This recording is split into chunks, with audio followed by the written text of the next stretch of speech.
จากอำนาจเจริญเพิ่นก็ไปต่อที่ยโสธรค่ะไปเบิงเพิ่นได้ลงพื้นที่ไปปักหมุดที่ยโสธรไปคิกออฟเรื่องของดอกเบี้ยคนละครึ่งเพิ่นชื่นชมเรื่องของกองทุนอำเภอขอวังเพิ่นบอกว่าเจ๋งอีหลีค่ะเรื่องของศักยภาพเต็มร้อยไล่สีแดงพร้อมก็มีการอัดฉีดงบล้านที่2กระตุ้นเศรษฐกิจฐานรากค่ะ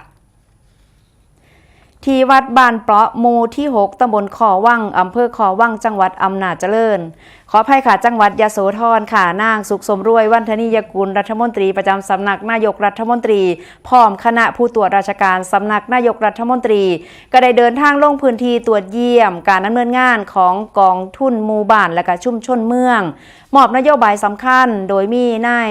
ชาญชัยสอนศรีวิชัยผู้ว่าราชการจังหวัดยโสธรนายขันชัยท่านทิมารองผู้ว่าราชการจังหวัดยโสธรนายวรายุทธจงอักษรสมาชิกสภาผู้แทนราษฎรจังหวัดยโสธรเขต2หัวหน้าส่วนราชการพร้อมด้วยคณะกรรมการเครือข่ายและก็พี่น้องสมาชิกกองทุนหมู่บ้านให้การต้อนรับอย่างอบอุ่นค่ะโดยนางสุสมรวยวันธนียกุลครับรัฐมนตรีประจำสำนักนายกรัฐมนตรีได้บอกว่ารัฐบาลโดยสำนักงานกองทุนหมู่บ้านและชุมชนเมืองแห่งชาติมีความมุ่งมั่นตั้งใจจริงที่จะเข้ามาแบ่งเบาภาระและสร้างโอกาสให้กับพี่น้องประชาชนโดยในมื้อนี้ครับได้นำข่าวดีเกี่ยวกับ2มาตรการใหญ่มาบอกให้ฮู้กันก็คือมาตรการแรกคือโครงการไทยซอยไทยดอกเบี้ยคนละครึ่งที่รัฐบาลมุ่งหวังลดภาระค่าใช้จ่ายด้านดอกเบี้ยเงินแก่ให้กับสมาชิกกองทุนหมู่บ้านลงครึ่งหนึ่งตอนนี้รัฐบาลอนุมัติงบประมาณแล้วนะครับซอยเหลือไปแล้วกว่า570กองทุนใน16จังหวัดทั่วทั้งประเทศซอยลดภาระให้พี่น้องสมาชิกได้กว่า 45,000 รายคิดเป็นมูลค่ารวมกว่า32ล้านบาทสำหรับกองทุนที่เข้าเกณฑ์และยังบ่ได้ยื่นคำขอก็ขอให้เร่งนำส่งเอกสารไปยังกองทุนหมู่บ้านนะครับสำนักงานกองทุนหมู่บ้านและชุมชนเมืองแห่งชาติโดยด่วนเพื่อให้ทางสมาชิกได้มีเงินหมุนเวียนไปต่อยอดอาชีพต่อไปส่วนมาตรการที่2ก็คือโครงการเพิ่มทุนระยะที่3หรือเงินล้านที่2ที่รัฐบาลได้สั่งการเร่งรัดเบิกจ่ายงบประมาณจำนวน 3,400 ล้านบาทเพื่อเตรียมอัดฉีดเงินทุนหมุนเวียนกองทุนละ1ล้านบาทให้แก่กองทุนหมู่บ้านที่ยังตกหล่นหรือกองทุนที่เป็นสีแดงให้แล้วเสร็จภายในปี 2566 เพื่อดึงเอาเงินกลับเข้าสู่ระบบให้พี่น้องประชาชนได้เข้าถึงแหล่งเงินทุนที่ถูกต้องลดการพึ่งพาหนีนอกระบบและสร้างความเข้มแข็งให้กับชุมชนอย่างยืนครับ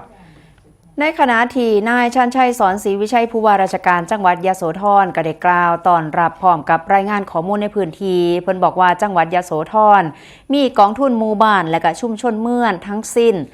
906กองทุนสมาชิกร่วม 1,6,802 รายมีการจดทะเบียนเป็นนิติบุคคลครบ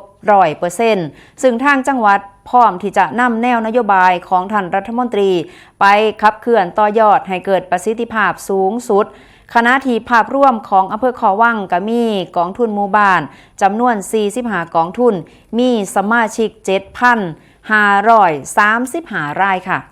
ซึ่งในโอกาสนี้ครับรัฐมนตรีประจำสำนักนายกรัฐมนตรีได้กล่าวย่องนะครับและก็แสดงความยินดีกับกองทุนหมู่บ้านที่อยู่ในพื้นที่ขอวังครับโดยบอกว่าขอชื่นชมกองทุนอำเภอขอวังจังหวัดยโสธรบอกว่าเป็นอำเภอที่เข้มแข็งหลายครับบ่มีกองทุนสีแดงเลย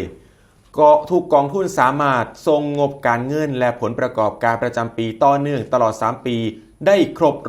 100%ตอนนี้สถานะก็เป็นกองทุนสีเขียวทั้งเบิดครับค่ะนอกจากนี้แล้วนะคะในส่วนของโครงการ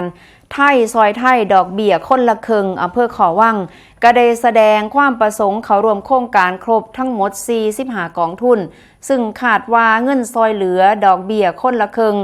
จะถึงมือสมาชิกภายในเดือนกรกฎาคมนี้ค่ะส่วนโครงการสนับสนุนเสริมสร้างศักยภาพกองทุนหมู่บ้านหรือว่า SML ที่ชาวบ้านได้ยื่นเสนอขอรับงบประมาณเข้ามานั้นทางคณะกรรมการส่วนกลางจะเร่งพิจารณาให้แล้วเสร็จภายในเดือนกรกฎาคมถึงเดือนสิงหาคม 2569 อย่างแน่นอนเพราะว่ารัฐบาลมีความตั้งใจจริงที่จะ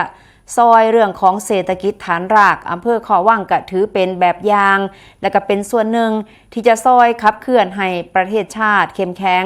ขอให้พี่น้องได้มั่นใจว่ารัฐบาลและก็สทบ.พร้อมที่จะสนับสนุนสมาชิกกองทุนในทุกๆด้านเพื่อความกินดีอยู่ดีของทุกๆคนนั่นเองค่ะ